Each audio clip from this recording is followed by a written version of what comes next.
adrenal gland. After adrenal gland, we have insulin, then we will have a break. Then we will go with the reproductive hormones. Okay. So now we see the adrenal glands.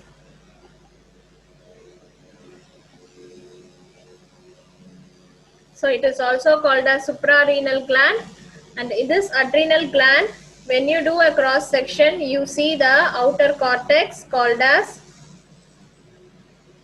adrenal cortex and innermost adrenal medulla. This two regions is going to give different hormones which is having different functions. So outer cortex, this further you can have subdivisions histologically from the outermost. Zona glomerulosa and the middle zona fasciculata and the innermost zona reticularis. This zona glomerulosa results in the production of hormones called as mineralocorticoids, which includes aldosterone, deoxycorticosterone, and zona fasciculata produces glucocorticoids. It constitutes cortisol and corticosterone. And zona reticularis mainly involved in the synthesis of androgens, so they are called as adrenal androgens. They have role in the reproductive structures mainly, so called as androgens, and there you get dihydroepiandrosterone. In short, you will mention as DHEA, and androstenedione. So these are the hormones of adrenal cortex. Okay, clear? And we will see simple functions in the functions of each hormone in simple. So first thing, among the mineralocorticoids,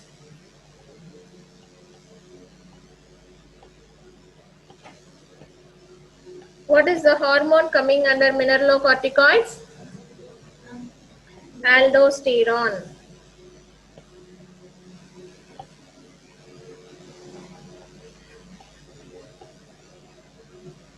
So its main function is to increase the sodium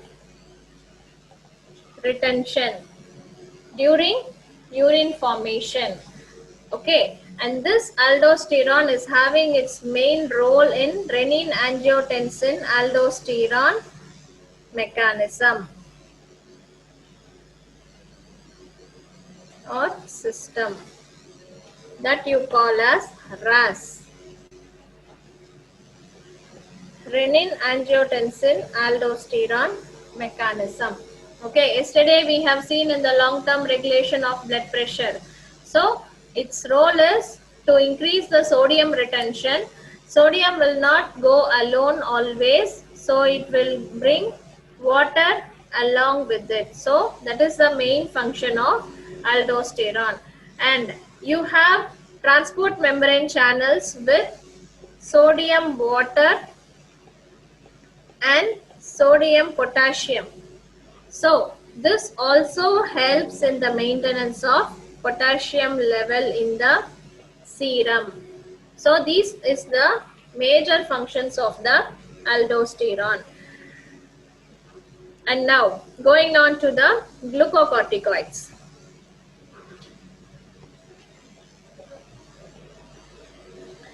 Glucocorticoids is the hormones of which layer of the cortex? Adrenal cortex. Zona fasciculata. Remember, GFR, glomerular filtration rate. That is the arrangement. G, glomerulosa. F, fasciculata. R, reticularis. Outermost to the innermost. Remember that. Don't put innermost to outermost. Then I am not responsible for that. Okay. Outermost to innermost, GFR. Glomerulosa, fasciculata, reticularis. Okay. So now we will see the glomerulosa. Sorry, fasciculata, glucocorticoids. So this glucocorticoids will produce cortisol. As the name, it is involved mainly in the metabolism of carbohydrates. Cortisol, it is the one of the important hormone which will increase the glucose level. In all the way, it will increase the glucose level. Okay, it increases the glucose level by releasing glucose from its stores, glycogenolysis, neoglucogenesis. So in all the way, it increases the blood glucose level. So that is the main function of glucocorticoids. And coming to the variations of hormones from the adrenal cortex.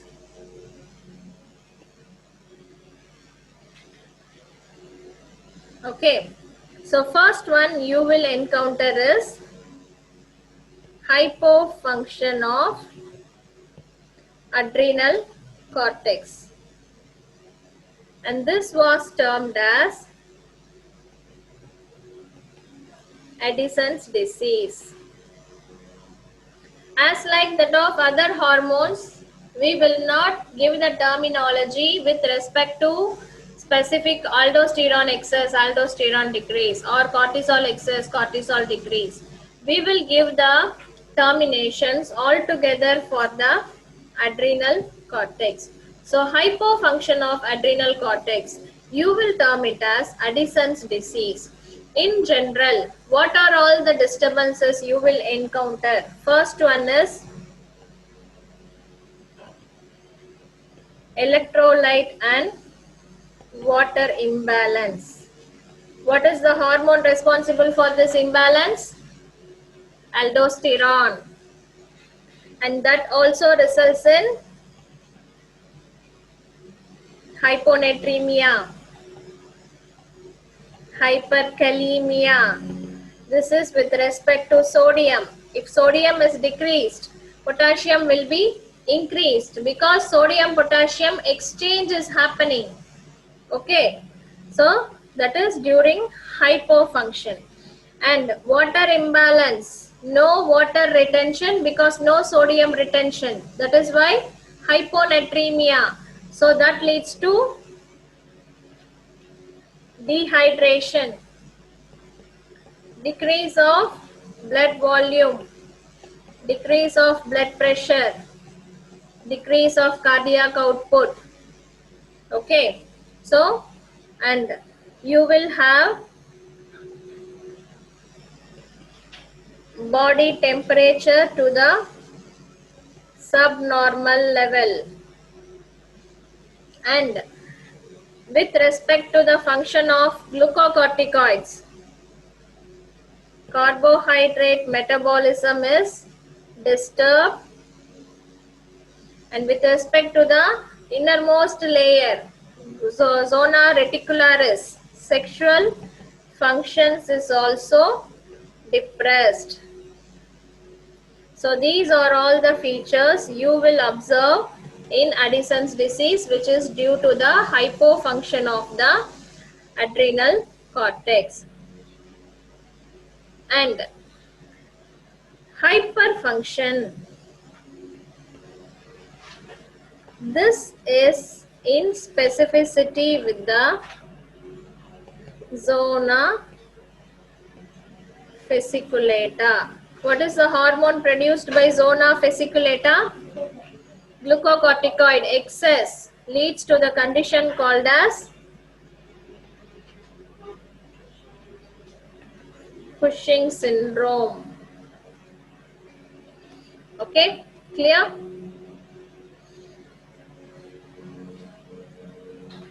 And now moving on to the adrenal androgens.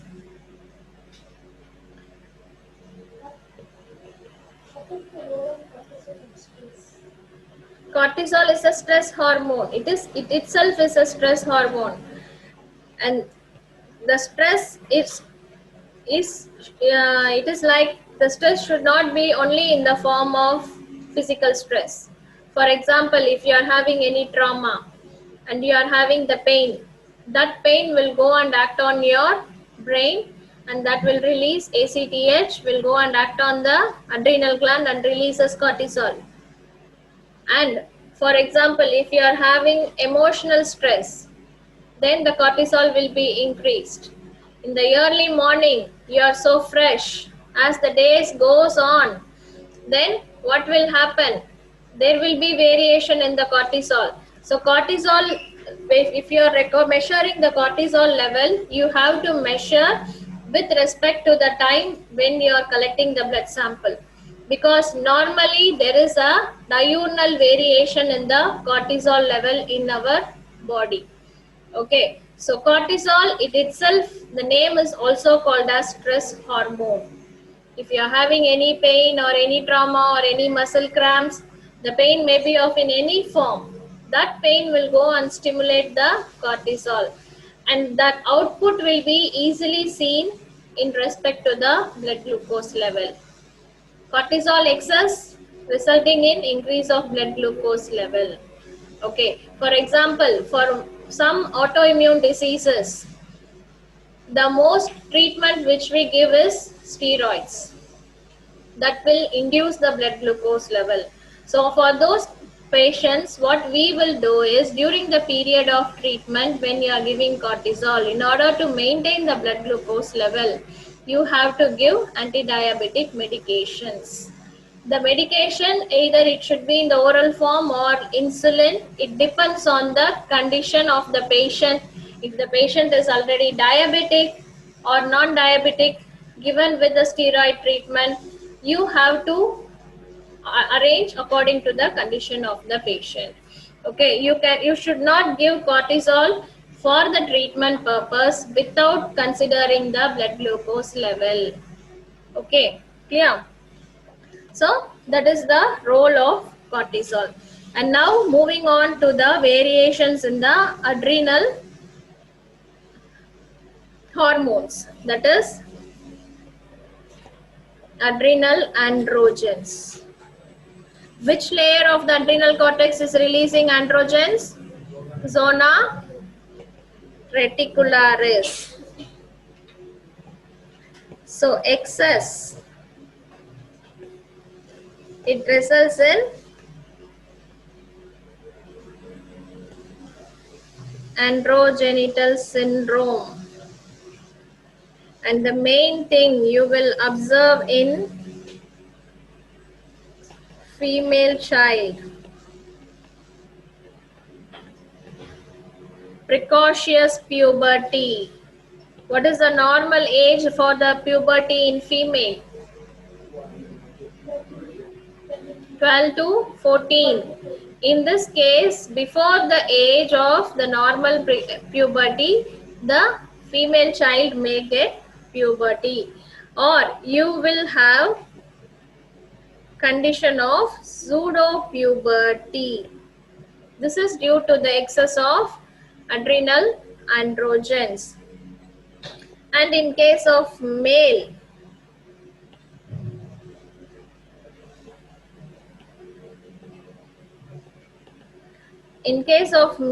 you have the sexual organs development with fastest rate, with irrespective to the age. Okay. And in female specifically, you will have enlargement of breast and enlargement of clitoris in case of androgenital syndrome. Okay, so this is up to the adrenal cortex. And now we will move on to the adrenal medulla. The hormones produced by the adrenal medulla are adrenaline, also called as epinephrine, noradrenaline or norepinephrine, dopamine. What is the main function of dopamine?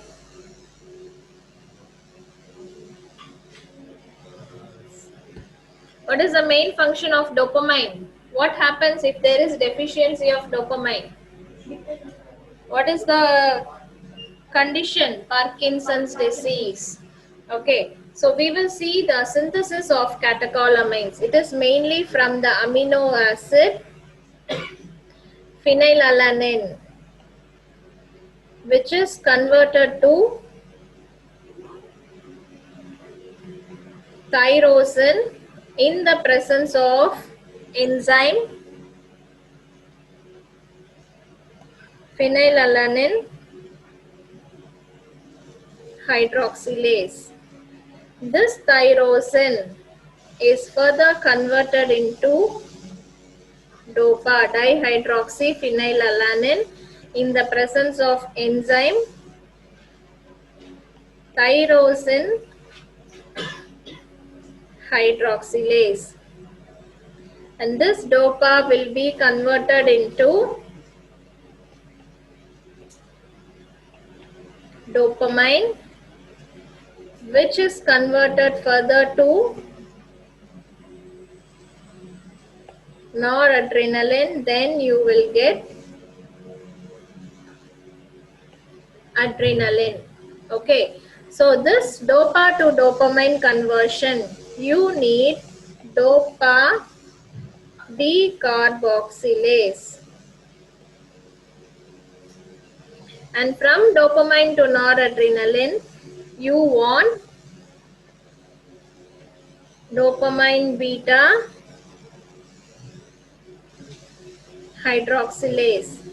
And noradrenaline to adrenaline, you need phenyl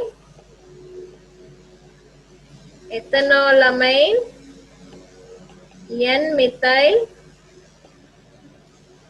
transferase. So altogether, the main source for the hormones of adrenal medulla is amino acid phenylalanine.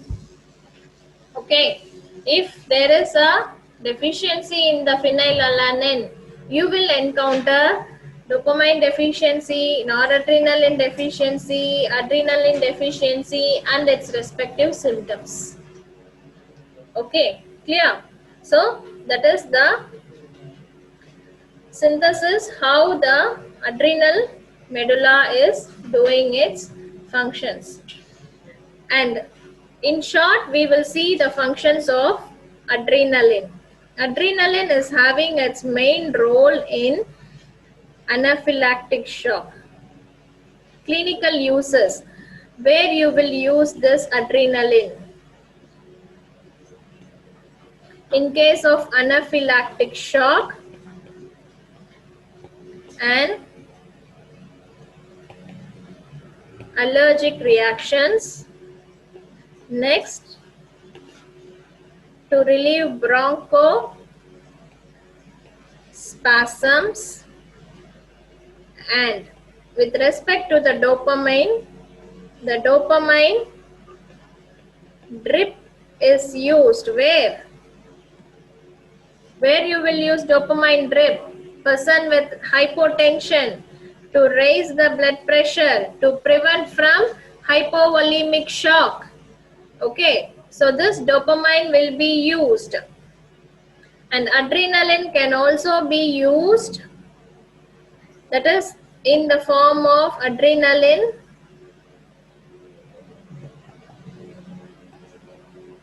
injection. When you will use adrenaline injection? Cardiac arrest. Good. In that process is called as emergency resuscitation.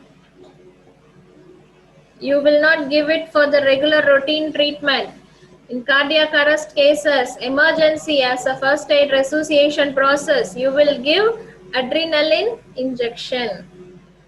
And this adrenaline is also used in case of vasoconstriction. For example, if a person is having trauma, okay, I did not do this, I haven't seen this, but I heard a story from one of my professor. The person with tracheostomy. Okay, what is tracheostomy?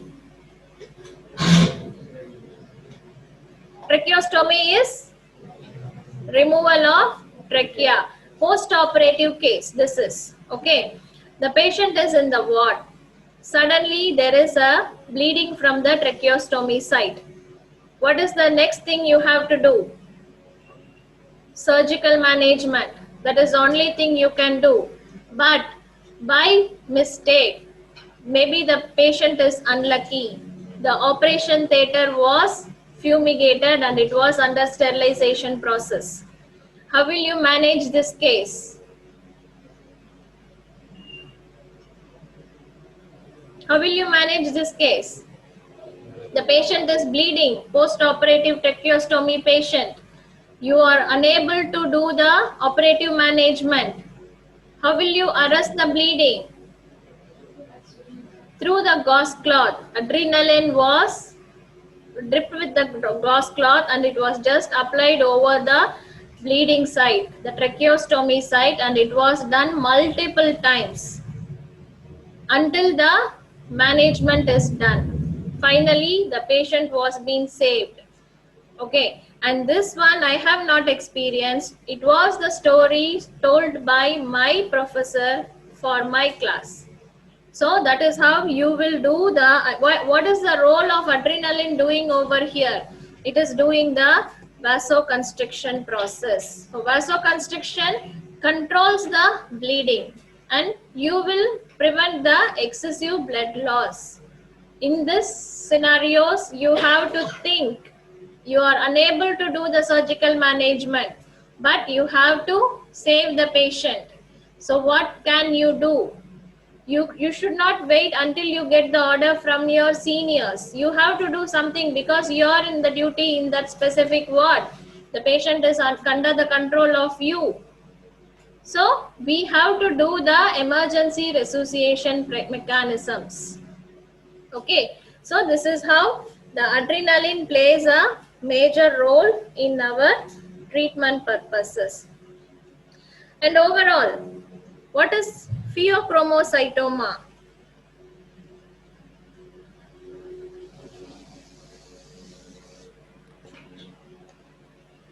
Whether it is decrease or increase of adrenal medulla functions. Yes? And I will tell you the features. Hypertension, tachycardia, palpitation, sweating, headache, etc.